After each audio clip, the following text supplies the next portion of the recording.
Hey guys, Arcade Adam back with another video, and in this one today we're going to install a kill switch on the marquee for the Megacade.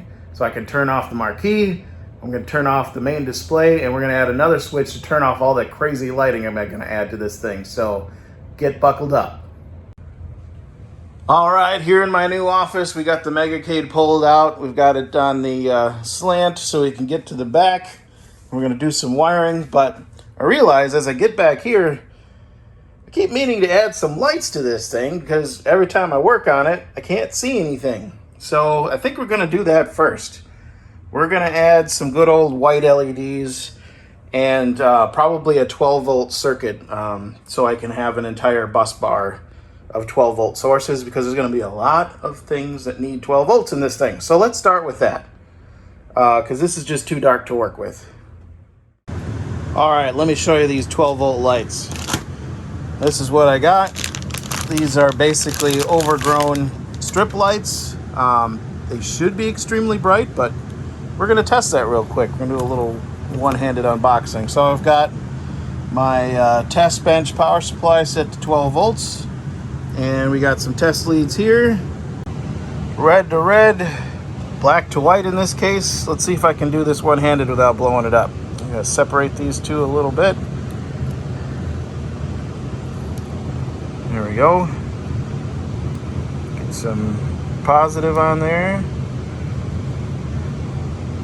Don't want nobody touching. Okay, avert your eyes. Holy crap. I love how the, wow, that's like fogging up the lens. Dear Lord, I can't even look at that. Ugh. Anyway. That's the idea. Jesus. Okay, that's enough. They work. Woof. All right, so yeah, might be a bit overkill, but at this point, if you're watching this channel, you kind of know that's how I roll. So we're gonna attach these. I believe they have some self-adhesive, you know, usually some good old China adhesive. See if that actually lasts. If not, we'll pull out the old hot glue gun and give her some 12 volts. Oh, and while we're here, let me see if I can find it. I thought I had a bus bar in here. Yeah, this guy. So we need ground. Oh, I think this is a perfect bus bar. Anyway, we're going to make a positive and a ground bus bar so we can hook up 12 devices. And this, look, I don't know if this is connected straight across. We'll have to do a little multimeter test. If not, I think I have another one in here. We're going to need a lot of ground wires anyway. I'll have to find the other one. Maybe over here. There's too many wires. Connector jobbies, fuses. Oh boy. Anyway, I'll look for it off camera. I thought I could find it real quick. But the point is, we're going to make it so we're going to feed this 12 volts right off the computer power supply so we can hook up a bunch of stuff. Because this is not the last thing we're going to plug in that needs 12 volts. Future editing Adam here again. I decided to split this video up. I know I mentioned we're going to make a big video about putting the marquee on a switch just like Mr. Scantron did, and we're going to add some lighting to do it because I couldn't see in the Megacade. Well, no one wants to watch a 45-minute video about that. So guess what? We're getting two videos. So, first video, this one, is about putting lights in the Megacade, so you can see what you're doing while you're modding your Megacade. And then also I go into a little bit about power distribution because I use that opportunity to put the power distribution in to power the lights. So that's where I'm gonna leave this video. We're gonna go back to our regularly scheduled program. I hope you guys enjoy. It's not gonna be 45 minutes. I think it's kind of tracking more towards 15. So towards that magic under 10-minute mark on YouTube that I always shoot for and end up being 3 times as long. Enjoy, guys.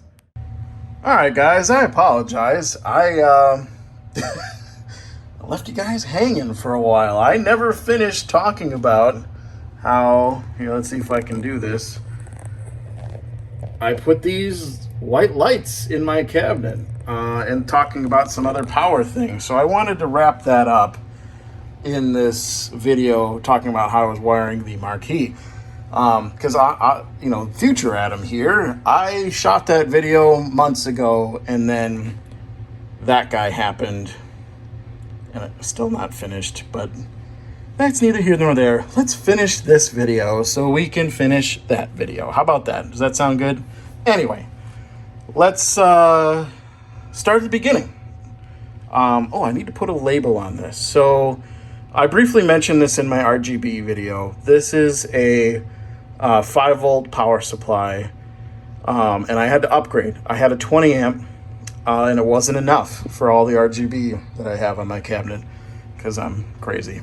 This is now a 60 amp power supply, and it came with a fan that was really noisy, and it pissed me off. So I upgraded it and put a PC fan on it. Now it's much quieter. So moving on. This is a 20 amp 12 volt power supply, obviously. So I need to get a label on this. So what we're doing with these is, as I mentioned in the RGB video, we're taking AC power. Don't touch those. That's wall power. Shocky, hurty bad. And we're plugging them into this power strip here for AC power to go into these power supplies. You can think of these as basically PC power supplies, but they're one-trick ponies because they only do 12 volts and they only do 5 volts, whereas PC power supplies do 3.3, 5, and 12 all in one. And the reason I'm not using my PC power supply, that's what normally happens in an arcade, is you buy a little bit beefier PC power supply and you can jump those voltages you need off of those. But again, I'm taking things kind of overkill and to the max. I need dedicated power supplies because I'm asking for a lot more amps.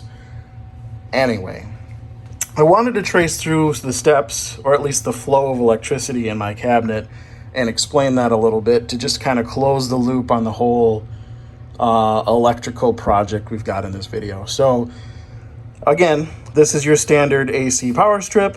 I've got that going down into my cabinet in a traditional EHA machine. Down here, you've got a relay that Dave uses. You can kind of see I tore mine off. And I didn't really like that setup. It's not a bad setup. It's just that I didn't fully understand exactly how it worked. And for me, having more than one computer in here, I wanted to stick with what I know. So this is going to be hard for you guys to see, but I'm going to try to get you in here. Down here. So this is a lot of the Golden Tee stuff. But you can see, let me see if I can get my hand down here without shocking myself. See how that's got, let me get you underneath that red cable. But this guy right here, see how it's got a white circle around it? And you can see this protected light. This is a smart power strip, and this cord is plugged into the primary computer in the Megacade. So if you have a normal Megacade with one computer, this is where it would be plugged in. And then what I did is the power switch on the top of the Megacade is plugged directly into the primary computer.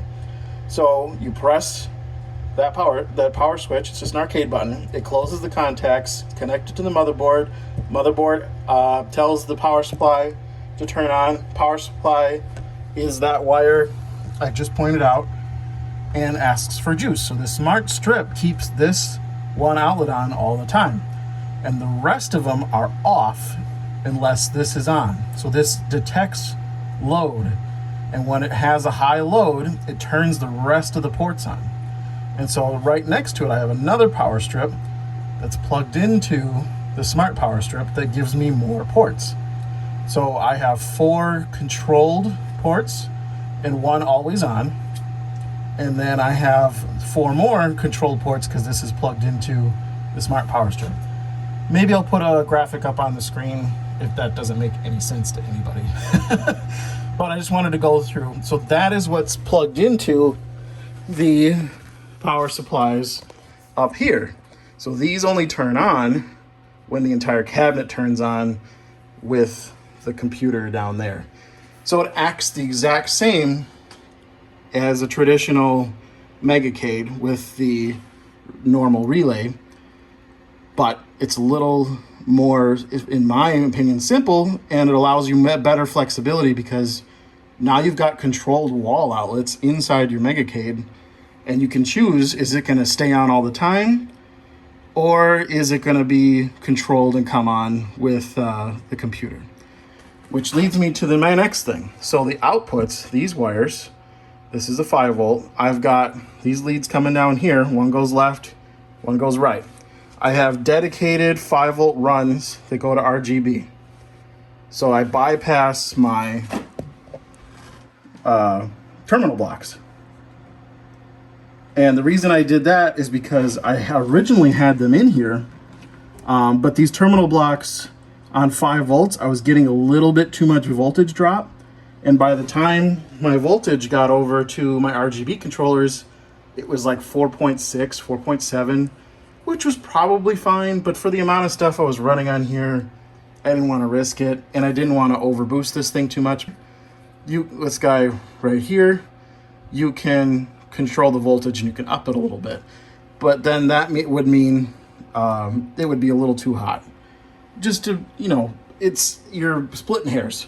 It's not, one thing's not correct or incorrect. It's just a matter of preference, in my opinion, anyway.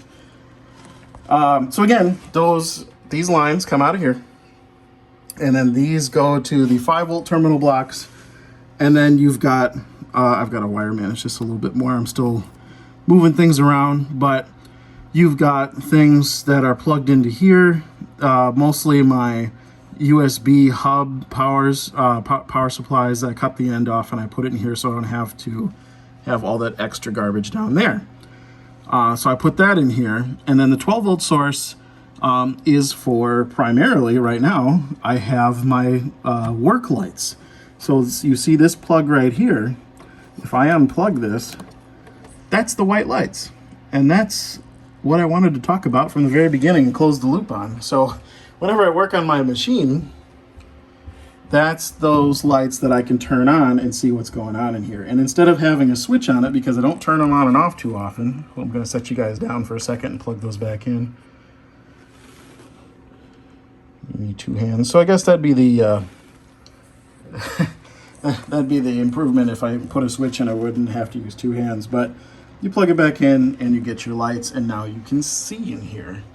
And that's also the one thing that's on constant power. So all the computers can be off and I can be working on them, but this is still energized, which is great. So my 12 volt rail is always on, no matter what's going on. But my 5 volt rail turns on and off with the arcade, because that's mostly, the lighting circuit. So I just wanted to make that clarification. So AC power in, 12 volts out, into the terminal blocks. These bridges up at the top, bridge 12 volts across all lines, and at the bottom you've got your terminal. So they're color coded. The black is ground and the red is positive. And when you plug your devices in after you cut off the end, you want to make sure you get your polarity right. If it's on the barrel connector, if we called something is center pin positive, basically most things that are standard keep the positive pin on the inside of the connector, and then the ground is on the outside. But that's not standard. I've caught devices not doing that, so you got to test it with your own meter. And if you're getting negative results, that means your terminals are flipped, and you want to put it in and switch it, flip it, and put it back the right way. So that is my power distribution system in here. And I just wanted to close the loop on that in this video that you guys will see will be a little bit disjointed because it was filmed kind of months apart. But I hope that makes sense. I think coming up next will be my video about the Golden Tee and the Nighthawk setup. And I also have my secondary development computer up and running in here. Sorry for the angles. And then that thing with the blue wires at the bottom is my KVM. Let me show you that too. I don't think I've shown that on video. Hold on 1 second, guys. I'm going to take you around to the front. So here you go at the front of the arcade. We're running on things. And then right underneath the control panel, I've got this remote. And this is the KVM. So if I press 2, I've got the Nighthawk and the Golden Tee. And if I press 1, I've got Omega 2.0 drive in the launch box. And if it was on, if I press 3, that's my development computer. But nobody's home right now. It's not turned on. I haven't run a dedicated power switch to it yet, so I got to do stuff like that. But it's nice to be able to jump around and have all your devices come with it. And that KVM, I'll go more in depth in this in another video, but it is a dual output KVM. So it actually brings the marquee with it. So you can have 2 HDMI output sources that change with that. And we'll get into those weeds later. But the whole point of this video was to finish up talking about these switches. And again, just to remind everybody, this is the marquee. That's going to be the TV. I still haven't finished the wiring because, you know, it's just how life's going for me right now. And then this will be the 5-volt on and off switch, so I can turn the lights on and off quickly rather than through my phone. All right, guys, hopefully this video makes sense. I'm going to try to edit it, like I said, but it's got some Back to the Future elements to it because, yeah, I filmed it. There might be even 2 months apart. So sorry. I actually, in my head, I thought I posted this video. And then shout out to Trey, Alex in the group. We were talking, and I'm like, yeah, just look at my video about my power stuff. You know, he's trying to do the same thing, and it'll tell you all about what I got going on back there. And I was like, I never posted it. Whoops. So sorry, Trey. This one's for you. I'll take a look for that one. I hope it helps you out. And just to clear things up, let me do it live. Hopefully you can see that. And the marquee is off.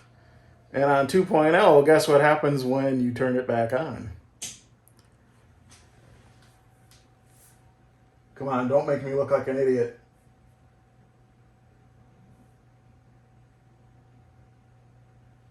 Well, pick a game, Launchbox.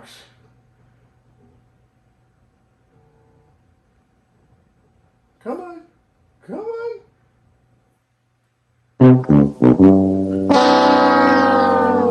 It made me look like an idiot. At least it doesn't fly down in your screen, but I thought it would have recovered.